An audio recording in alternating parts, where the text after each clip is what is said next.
சொர்க்கவாசல் ஆர்ஜே பாலாஜியோட கெரியருக்கு இது ஒரு முக்கியமான படமா அப்படின்னு கேட்டீங்கன்னா கண்டிப்பா கிடையாதுன்னு தான் சொல்லுவேன் நான். ஏன்னா எனக்கு தெரிஞ்சு அவர் இப்போ மைண்ட்ல இருக்கிறது ஒரு காமெடியன் அப்படின்ற மாதிரி தான் மைண்ட்ல இருக்கு. பட் இது எதுக்கு இந்த மாதிரி ஒரு ஒரு ஆக்ஷன் மாதிரி இப்போ ஆக்ஷன் த்ரில்லர் மாதிரி ஏன் எடுக்கணும், ஒரு கிரைம் இன்வெஸ்டிகேஷன்ல ஒரு படம் ஏன் எடுக்கணுன்ற மாதிரி தோணுச்சு. சரி ஓகே அப்படின்னு சொல்லிட்டு நம்ம முதல்ல படம் பார்க்கும்போது ஒரு விரும்மாண்டி சப்ஜெக்ட் மாதிரி ஆரம்பிப்பாங்க. அதுக்கப்புறம் அப்படியே வந்து பாத்தீங்கன்னா வடசென்னை அந்த ஜெயில் நடக்கிற ஒரு கஷ்டத்தெல்லாம் காட்டுற மாதிரி காமிப்பாங்க. அதுக்கப்புறம் தடம்ல எப்படி இன்வெஸ்டிகேட் பண்ணுவாங்களோ அந்த மாதிரி ஒரு விஷயம் காமிச்சாங்க. சரி இது மூணுல எந்த படம் கேட்டாக்கா அதெல்லாம் எதுவுமே கிடையாது, நாங்க வேற மாதிரி எடுக்க போறோம். கொஞ்சம் அது கூட கம்பேர் பண்ண முடியாத அளவுக்கு லோ லெவல் எடுத்த மாதிரி தெரிஞ்சது. இது வந்து ஆக்சுவலா 1999 நடந்த ஒரு சென்ட்ரல் ஜெயில் உண்மை கதையை தான் வந்து படமா எடுத்திருக்காங்க. இதுல வந்து சொல்லப்பட்ட கான்செப்ட் சூப்பரா இருந்துச்சு. நீங்க வந்து உண்மை சப்ஜெக்டை நாங்க கேட்கவே இல்லை, உண்மை சப்ஜெக்ட் எங்களுக்கு வேணாம், எங்களுக்கு அது நடந்து போச்சு விட்டுரு.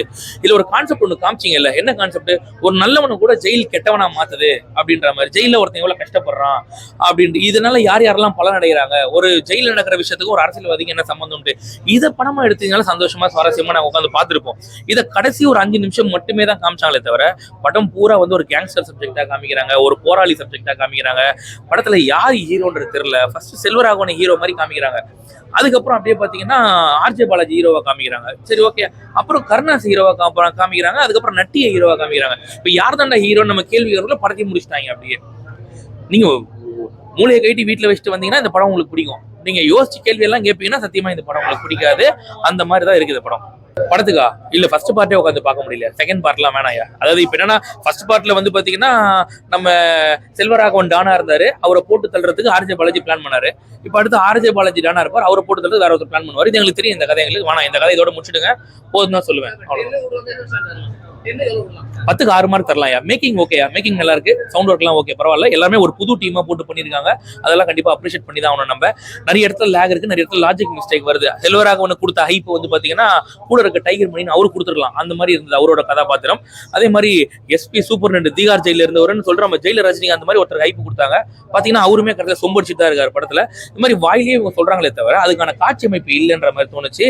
கடைசியில வந்து நம்ம ஆர்ஜே பாலாஜி டானா இருக்கும் போதெல்லாம் பாத்தீங்கன்னா அப்படியே நெஞ்சில குத்தி செத்துடலாமான்ற மாதிரி நமக்கு ஒரு காமன் மேனு. அந்த காமன் மேன் வந்து பாத்தீங்கன்னா சர்வைவா எப்படி வெளில போறான், என்ன பண்றான்றதை காமிக்கிறத விட்டு இந்த டானுக்கு பதிலா அந்த டான் வந்து உட்கார்ந்தாருன்ற மாதிரி காமிச்சு ஏத்துக்க முடியல. இது யார் பண்ண நல்லா இருக்கும்னா நம்ம வெற்றிமாறன் பண்ண நல்லா இருக்கும். அவரு காமிப்பாரு ஒரு சாதாரண ஒருத்தன் மேல வந்து எப்படி உட்கார்றான்றத வடசென்னையில நம்ம பார்த்திருப்போம்.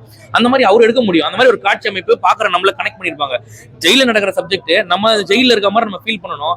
நம்ம என்னமோ வந்து பார்த்தா தியேட்டர் ஜெயிலா நம்ம ஃபீல் பண்ணி இருக்கிறோம். அப்படிதான் இருக்கு படம் ஃபுல்லா. எனக்கு தெரிஞ்சு ஒரு ஆவரேஜான ஒரு படம் தான். ஆனா டைரக்டரோட ஒரு நல்ல அட்டெம்ப்ட் மாதிரி தெரியுது.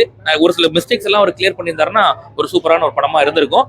பட் என்ன பொறுத்த வரைக்கும் நீங்க ஃப்ரெண்ட்ஸோட வேணா இந்த படத்தை பார்க்கலாம், ஃபேமிலியோட பார்க்க முடியாது. ஏன்னா வயலன்ஸ் ரொம்ப அதிகமா இருக்கு படத்துல, நிறைய ப்ரூட்டல் மர்டர் வருது. அதுவும் இல்லாம இந்த மர்டர் எல்லாம் கண்டிப்பா படத்துக்கு தேவையா அப்படின்னு கேட்டீங்கன்னா அவ்வளோ எல்லாம் தேவையில்லை. சும்மா பண்ணாதான் நல்லா இருக்கும்ன்ற மாதிரி பண்றாங்க. அதே மாதிரி படத்துல அனுதாப ஓட்டு வாங்கணும், வெளில போறப்ப அழுதுட்டு போனோம்பா, எல்லாரும் நல்லா இருக்குன்னு சொல்லிட்டு போனோம்ன்றதுக்காகவே வந்து ஆர்ஜே பாலாஜி மூக்குலையும் வாயிலையும் சரியா ஊத்த வைக்கிறாங்க. அதெல்லாம் பார்க்க முடியல நம்மளால உட்காந்து. ஒருத்தன் கதறானாக்கா அந்த கதறல நீங்க வந்து காட்சி அமைப்புலயே நாங்க புரிஞ்சுப்போம். அந்த அளவுக்கு முட்டாள் கிடையாது நாங்க. என்னமோ அந்த காலத்துல ஒளியும் பாக்குற மாதிரி, என்னமோ நம்ம காது செவிடு மாதிரி படத்தை எடுத்து வச்சுற மாதிரி எடுத்து வச்சிருக்காங்க. அது பார்த்தாதான் நமக்கு உணர்வோம் அப்படின்ற மாதிரி. அதெல்லாம் ஏத்துக்க முடியல. ஒரு சில விஷயங்கள் ரொம்ப ஆர்டிபிஷியலா தெரியுது. அது மட்டும் படத்துக்கு நெகட்டிவ்னு சொல்லுவேன். பட் டைரக்டரோட ஒரு நல்ல அட்டெம்ப்ட் தான் இது. ஆர்ஜே பாலாஜி கண்டிப்பா செட் ஆகல இந்த படம். அதாவது எப்படின்னா நம்ம ஒரு காமெடியனாவே பார்த்து அவர் திடீர்னு கேங்ஸ்டரா பாக்குறதுலாம் ஏத்துக்க முடியாது. அப்படி திடீர்னு கேங்ஸ்டரா பாக்குறோம்னாக்கா அதுக்கான காட்சி அமைப்பு இருக்கணும் படத்துல. அந்த மாதிரி இல்ல, ஃபுல்லா வந்து வாயிலேயே சொல்லி ஒப்பேத்துறாங்க. அதனாலேயே பார்க்க முடியாம போயிடுச்சு. வேற ஆர்ஜே பாலாஜி ஆக்டிங்கை விட செல்வராகவன் ஆக்டிங்கை விட அங்க பேக்ரவுண்ட்ல இருந்த ஒரு டைகர் மணி ஒருத்தர் இருப்பார், அவரோட ஆக்டிங் தான் சூப்பரா இருந்துச்சு. அப்புறம் ஆர்ஜே பாலாஜி நம்ம ரசிச்சு பார்ப்போம். யோசிச்சு பாருங்க, அதாவது படம் பூரா எப்படி கங்குவால கத்தணும்னு முடிவு பண்ணாங்களோ படம் பூரா அழுகணும்னு ஆர்ஜே பாலாஜி முடிவு பண்ணிட்டாப்ல. கத்தறிக்கிட்டே இருக்காப்புல படம் பூரா. அது வாண்டடா தேவையானா தேவையில்லை, அவ்வளவு ஒன்றும் தேவையில்லைன்ற மாதிரி தோணுச்சு. வேற ஒன்றும் இல்லை. மியூசிக் வந்து இது ஒரு கிரைம் இன்வெஸ்டிகேஷன் அப்படின்றதால மியூசிக் நம்ம பெருசா ஒன்றும் நோட் பண்ற மாதிரிலாம் இல்லை. அது பாட்டு படத்துடைய டிராவல் ஆகுது. எங்கேயும் பர்டிகுலரா இது மியூசிக் மைனஸ்ன்னு சொல்ல தெரியல. கிளைமேக்ஸ்லயா அது ஒரு பயங்கரமான ட்விஸ்ட். அந்த ட்விஸ்ட் பார்த்ததுக்கு அப்புறம் தான் ஏன்டா இந்த படத்துக்கு வந்தோன்ற மாதிரி தோணுச்சு. அப்படிதான் எடுத்திருக்காங்க. இப்ப படத்தை பார்த்துட்டு நீங்களே சொல்லுங்க. நீங்க அந்த மாதிரி இருக்கு. கருணாஸ் புள்ள பூச்சா இருந்தாப்புல, கடைசியில கருணாஸை ஹீரோவா காமிச்சிட்டாங்க கிளைமேக்ஸ்ல. ஆர்ஜே பாலாஜி தெரியாம அந்த பக்கம் போனா இந்த பக்கம் பிடிச்சி கொண்டு வந்தாங்க உள்ளன்ற மாதிரி இருந்தாரு. ஆனா பார்த்தா ஒத்துக்கி நீ சும்மாலாம் வரலப்பா, நீ பெரிய டான் மாதிரி தூக்கி உட்கார வச்சாங்க. அதெல்லாம் கொஞ்சம் அதாவது படம் பார்க்கும்போது நானா முட்டா போய் நினைச்சா படம் எடுத்துன்ற மாதிரி தோணுது. வேற ஒன்றும் கிடையாது. கிளைமேக்ஸ் ஏத்துக்க முடியல. கிளைமேக்ஸ் வந்து இவங்க இந்த மாதிரி காட்டாம ஜஸ்ட் நார்மலாவே காமிச்சாலே படம் நல்ல படம்னு சொல்லியிருப்போம். நம்ம கிளைமேக்ஸ்ல ஓவர் மசாலாவை போட்டாங்க, அவ்வளவுதான். வேற ஒன்றும் இல்லை. ஹீரோயின் போர்ஷன் சூப்பரா இருந்துச்சு. அந்த மரியானோட சாயல் வந்துச்சு நமக்கு அப்படியே பார்க்கும்போது நல்லா இருந்துச்சு. அவங்களோட அந்த அந்த ஒரு லவ் போர்ஷன் நல்லா இருந்துச்சு, ஃபேமிலி போர்ஷன் நல்லா இருந்துச்சு. இதை தாண்டி இவங்க வந்து இது சும்மா ஜெயில் சப்ஜெக்ட் தான் பயங்கரம்னு சொல்லிட்டு இவங்க பண்ணது ஜெயில் ஒர்க் அவுட் ஆகல. ஃபேமிலி போர்ஷன் சூப்பரா இருந்துச்சு. ஐயோ ஃபேமிலியோட எல்லாம் பார்க்க முடியாது சத்தியமா, ஏன்னா அந்த அளவுக்கு வந்து வயலன்ஸ் ரொம்ப அதிகம். அதே மாதிரி ஃபேமிலியோட பாக்குற அளவுக்குலாம் இது ஒரு படம் இல்ல.